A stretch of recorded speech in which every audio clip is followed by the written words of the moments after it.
Namaste students, how you all are? I hope you all are fine at your home and doing very well at your home. Students, in our previous video, we have studied about some basic terms which we used in electrochemistry like conductance, electrolytic conductivity, molar conductivity and equivalent conductivity. Now, in this video, we'll learn the methods through which we'll calculate the molar conductivity, conductance, equivalent conductivity, and specific conductivity of a solution. So today's our topic is measurement of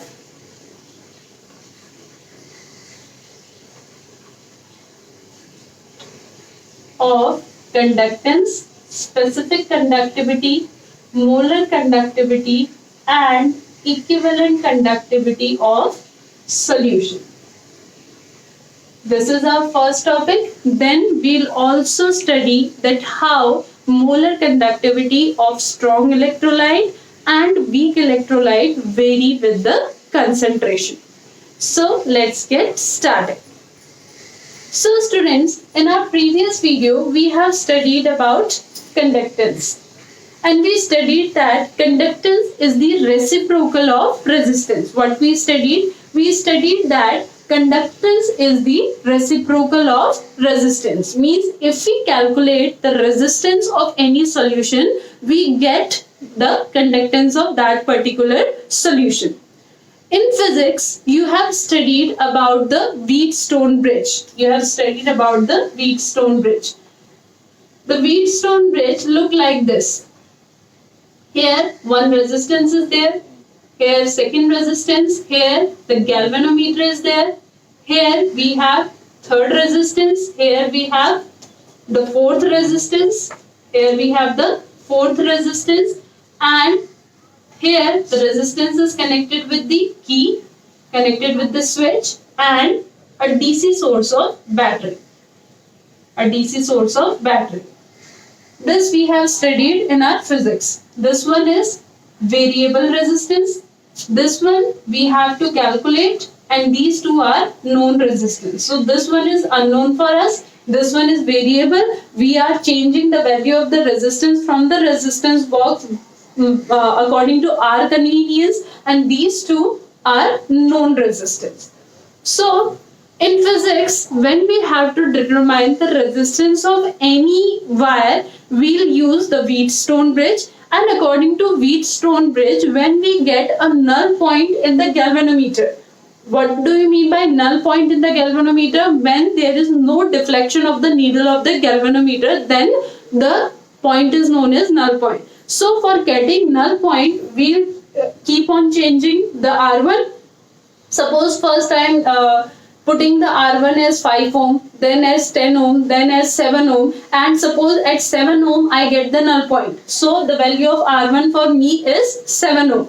R3 and R4 are known resistance. So whenever we get a null point at galvanometer, according to Wheatstone bridge principle, R1 upon R2 equals to R3 upon R4. R3 and R4 are known to us. R1 we are changing by our convenience. So from this we will calculate R2 as R3 R1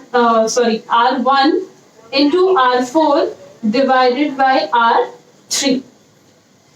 Clear? So we'll calculate the resistance of any wire by using the Wheatstone bridge.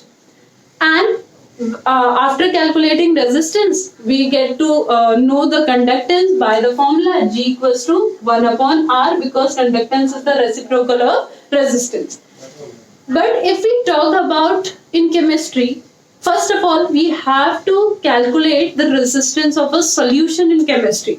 We don't have to calculate the resistance of wire in chemistry. We have to calculate the resistance of solution in the chemistry. So certain difficulties were there to calculate the resistance of the solution through Wheatstone bridge. Now we have to discuss the those difficulties. We have to discuss about. We are discussing those difficulties now.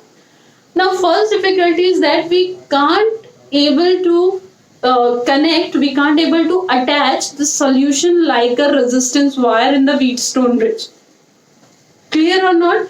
Means here I have to calculate the resistance of R2, so I simply attach the resistance between the wires. But I can't do this with the solution because solution is present in liquid form and this wire is in solid form. So solid form I can easily attach between the wires. So what is our first difficulty? First difficulty is we can't attach the solution. We can't attach the solution like a wire. We can't attach the solution like a wire. So to overcome that difficulty, a special cell is designed by the scientist, and the name of the cell is conductivity cell. The name of the cell is conductivity cell. Why we need this cell? Because we can't attach the solution like a resistance. That's why we need a special apparatus, a special cell, and that cell is known as conductivity cell. This conductivity cell is made up of Pyrex glass, a special type of glass in which two platinum electrodes are present at equal distance. Clear? This is our first difficulty. Now, what is our second difficulty? When we use solution in place of resistance, then we can't use DC as a source. We can't use DC as a source. Now, why we can't use DC as a source? Because DC causes the electrolysis of the solution. Whatever solution, whatever electrolyte, whether it is KCl, whether it is NaCl, whatever electrolyte is present in the conductivity cell, DC causes the electrolysis of that particular electrolyte, and due to the electrolysis of the electrolyte, the concentration of the electrolyte around the electrodes keeps on changing. Clear? Because due to electrolysis there is the movement of the ions. Due to the movement of the ions, at certain point ion increases, at certain point ion decreases. So due to which the concentration of the electrolyte keeps on changing, and if the concentration of the electrolyte keeps on changing, then we don't get the proper resistance. So that's why we can't use DC as a source when we are applying Wheatstone bridge for calculating the resistance of the solution. Now, to overcome this problem, what we'll do, we'll use AC source. That is alternating current source. What we'll use? The alternating current source. So our both the difficulties are now gone. Now, because of the use of the AC source, third difficulty will come. And what was that difficulty? That the galvanometer doesn't show null point in the presence of AC source. The galvanometer doesn't show null point when we are using AC as a source. So to overcome this difficulty, we have a solution, and what was that solution? We'll use earphone. At place of galvanometer, we'll use earphone, and when we get the minimum point at the minimum sound in the earphone, means that point is the null point for us. Clear? And in second point, I told you that when we use DC, the concentration of the electrolyte around the electrodes keeps on changing, and this effect is known as polarization effect. This effect is known as polarization effect, and to reduce the polarization effect, first of all we are using the AC source, and second we are using the means we are coating the electrode with a platinum black. So we are doing 4 modification in the Wheatstone bridge, and by doing that 4 modification, we'll easily calculate the resistance of the solution. Now we'll draw the diagram which shows that how the Wheatstone bridge look like when we modify the Wheatstone bridge by these changes. So this is our diagram. After the modification which we have done in the Wheatstone bridge, this is our diagram. Here is the resistance R, that is the variable resistance. We are changing this resistance by using resistance bulb. This is the solution. This is the solution whose resistance we have to calculate, and this is the conductivity cell. This one is the conductivity cell. It is made up of Pyrex glass and platinum electrode. Black platinum electrode are present in this, and here is the solution which is present in the cell. The solution is present in the cell whose resistance we have to calculate. And here is the earphone, and with the help of the jockey we are moving the earphone from A wire to B wire. This is a stretched wire AB, and we are moving the earphone from A to B. And at the point where we get the minimum sound, that is our null point, and suppose it will be D. Suppose it will be D. So when we apply Wheatstone Bridge in this, then it becomes R divided by X. R is the variable resistance and X is the resistance of the solution, is equals to length AD divided by length BD. Divided by length BD. So length AD we can calculate, length BD we can calculate, R we are changing according to our convenience. So X becomes X equals to R into length BD divided by length AD. Length AD. So in this way we can calculate the resistance of the solution, and when we get the resistance of the solution by using the formula G equals to 1 upon X, we can calculate G. We can calculate G. And when we get the conductance of a particular solution, then by using the formula K equals to G into L upon A, we can calculate K.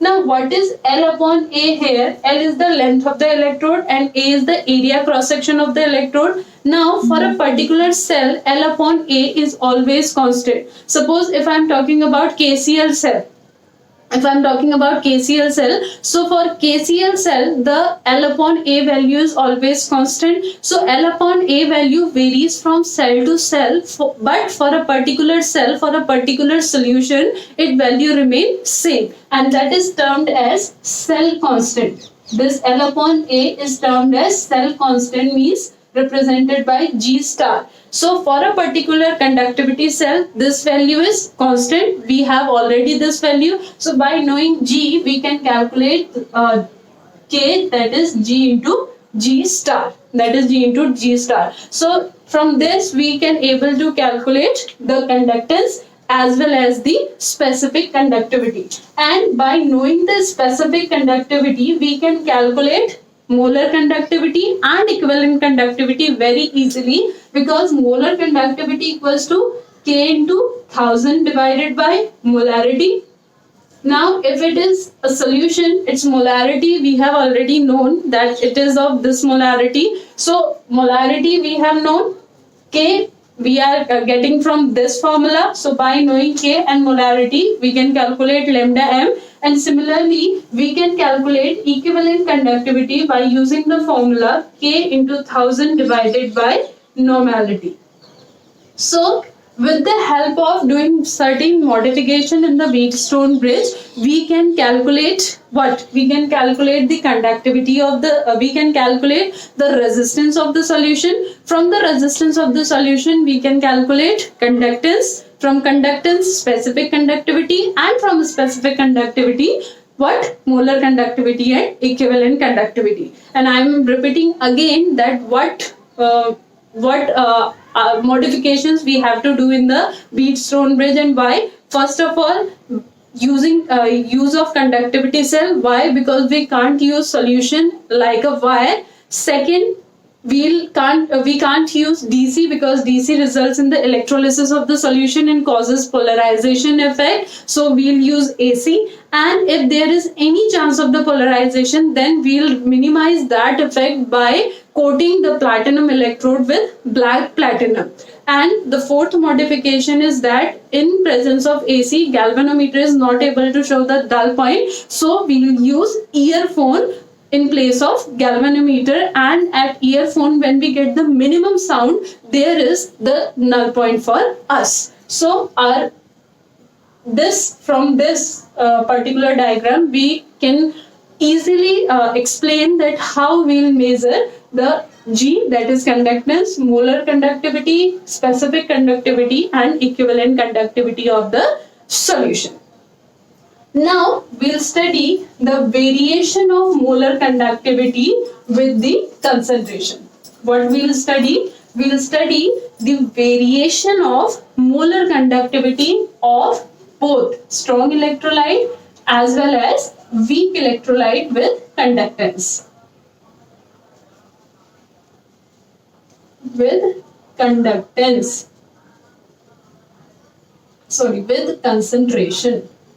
not conductance, concentration. Means by increasing concentration or by decreasing concentration, how molar conductivity of strong and weak electrolyte vary.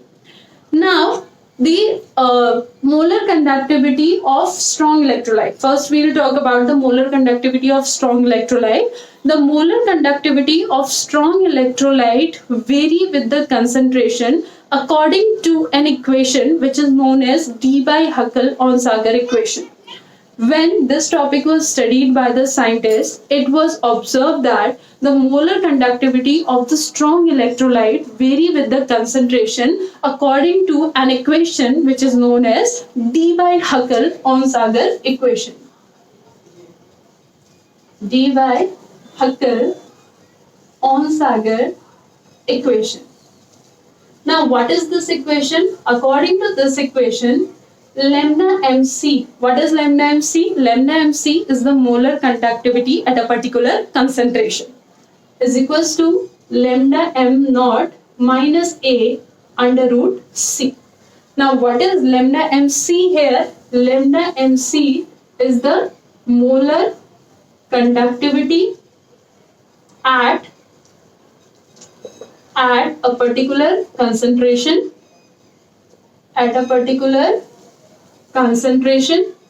Second, lambda m naught. What is lambda m naught? Lambda m naught is molar conductivity at infinite dilution. Now, what is the meaning of infinite dilution? A point where the concentration is almost equal to zero. The concentration is almost equal to zero. Means not concentration is almost equal to zero. It means that the amount of the solute is very less as compared to the amount of the solvent. The amount of the solute is very less as compared to the amount of the solvent. Suppose I have 1000 molecules of water and I have only 10 molecules of sugar. So according to the molecules of water, the molecules of sugar are nothing. So I can assume that at this point the solution is infinitely dilute solution. So lambda m naught is the molar conductivity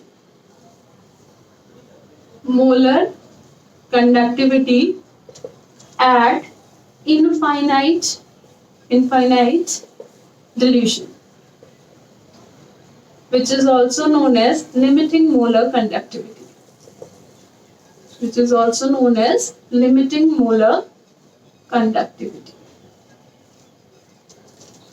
Clear? And here A is constant, and the value of this constant depends upon the nature of the electrolyte, the type of the electrolyte, the nature of the solvent, and the temperature.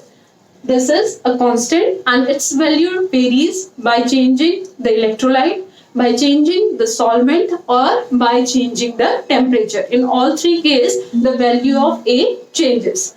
And C is the concentration. C represents concentration. So this is debye-huckle-onsagar equation, and this equation is for strong electrolyte.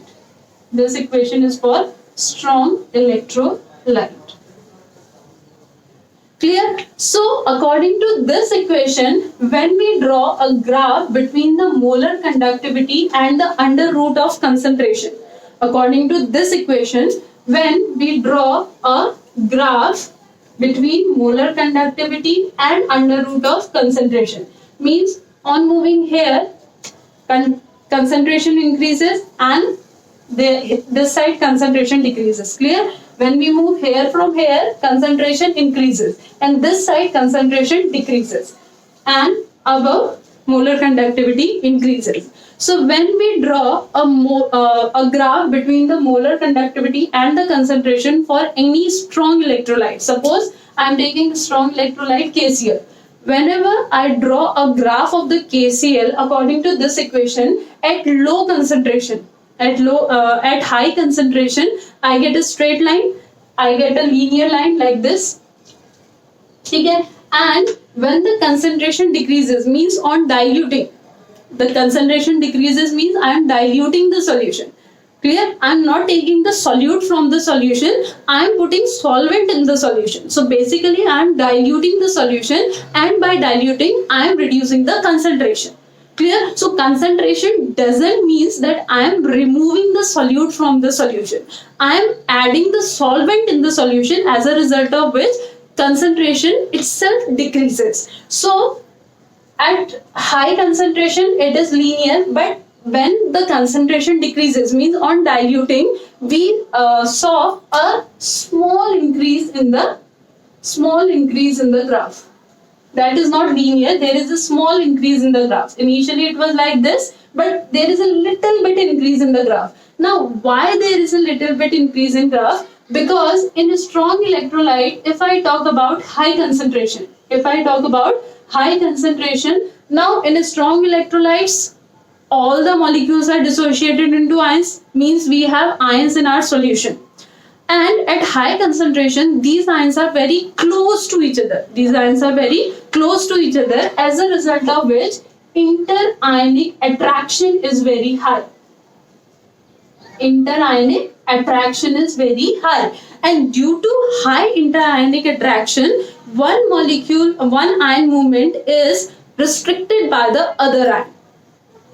Clear? Due to interionic attraction, ions are attracted with each other. So suppose there are two ions, like these two ions are attracted from each other. So when this ion try to move away from each other, this ion pull this ion towards itself. Clear? So in this way, this ion create a hindrance in the movement of this ion. So at higher concentration, due to interionic attraction, there is less movement of the ions in the solution, as a result of which there is lesser amount of conductivity. But on dilution, there exists a gap between the ions. Ions move because of the presence of the solvent between the ions move apart from each other. Due to the movement of the ions apart from each other, interionic attraction decreases and ions become free to move. And because ions becomes free to move, that's why the conductivity little bit increases. Because in electrolytes, the conductivity is due to the movement of the ions. Now, at higher concentration as well as low concentration, we have equal number of ions in strong electrolytes. We have almost equal number of ions. But at higher concentration, due to interionic attraction, the ions movement is little bit slow. Clear? But when we dilute, means when at lower concentration, they are more free to move, as a result of which their concentration increases. And according to the graph, when we saw the graph, the line is little bit linear. Here also, though there is an increase, but still the line is linear. So when we extrapolate this line, extrapolation means when we are drawing this line back, so we are easily extrapolate this line. Suppose a line is moving like this. Like this. Clear? Now this is the end point. Now we can't imagine that where this line now go. In which direction this line will go. Clear? But in this case, it is clear that it will move here. So we can extend the line. And consider it as lambda m naught for strong electrolyte. Lambda m naught means molar conductivity at infinite dilution. So for strong electrolytes, we can easily calculate the molar conductivity at infinite dilution for strong electrolytes through graph. But if I talk about this graph for suppose CS3COH.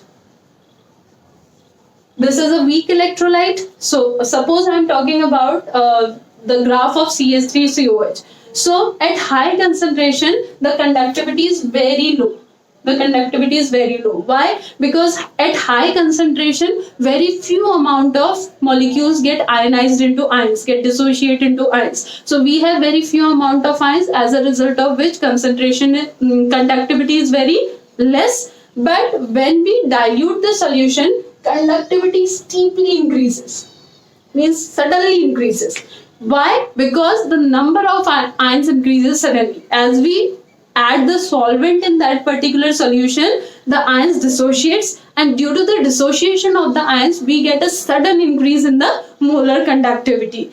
But due to the sudden increase in the molar conductivity, we can't extrapolate that this particular line, when this particular line is going to meet this line. Clear? In this, we can imagine that yes, because this is moving like this, so here it will definitely meet this line, and this is lambda m naught. But in this case, we can't extrapolate, we can't imagine that when this line get attached to this line. So for weak electrolyte, this one is for KCl and this one is for CH3COOH. Now for weak electrolyte, we can't extrapolate, we can't calculate lambda m naught graphically. So for weak electrolyte, we can't calculate lambda m naught graphically. And if I talk about experimentally also we can't able to calculate lambda m naught for weak electrolyte. Why we can't able to calculate lambda m naught experimentally for weak electrolyte? Because of the two reasons. What are those two reasons? The first reason behind this is the concentration of ions per unit volume is very low. Volume is very small. What are weak electrolytes? Which partially get dissociated into the ions. Okay, now I have a weak electrolyte and its property is very means it partially get dissociated in the it doesn't completely dissociate in the solvent. I am adding solvent again and again, means number of molecules of solvent goes on increasing, but the number of the electrolytes remains same. It means the concentration of the ions per unit volume. If I'm talking about a per unit volume, if this is a solution and I'm talking about here, so in this the number of ions of the solute are very less, and due to the very less amount of the solution, very less amount of the solute at that particular volume, we can't able to calculate lambda m naught. So one difficulty is that because of the concentration per unit volume is very less, concentration of ion per unit volume is very less, that's why we can't able to calculate lambda m naught experimentally. And second thing, even at infinite dilution, the weak electrolyte doesn't undergo complete dissociation. Doesn't undergo complete dissociation. Complete dissociation. Clear? Even at infinite dilution. Even at infinite dilution, if I talk about weak electrolyte, the weak electrolyte doesn't undergo complete dissociation. So because of these two reasons, we can't able to calculate lambda m naught for weak electrolyte experimentally also. So lambda m naught for weak electrolyte we can't able to calculate graphically, we can't able to calculate experimentally. So how we can calculate, that we'll study in next video. So students, that's all for today. In this video, we have learned about that how we'll measure the conductance, conductivity, molar conductivity and equivalent conductivity, and also we also learned that how the molar conductivity of any solution varies with the concentration, whether it is of weak electrolyte and whether it is of strong electrolyte. So if you want to know that how we can calculate lambda m naught for weak electrolyte, keep watching my channel. I'll see you in my next video.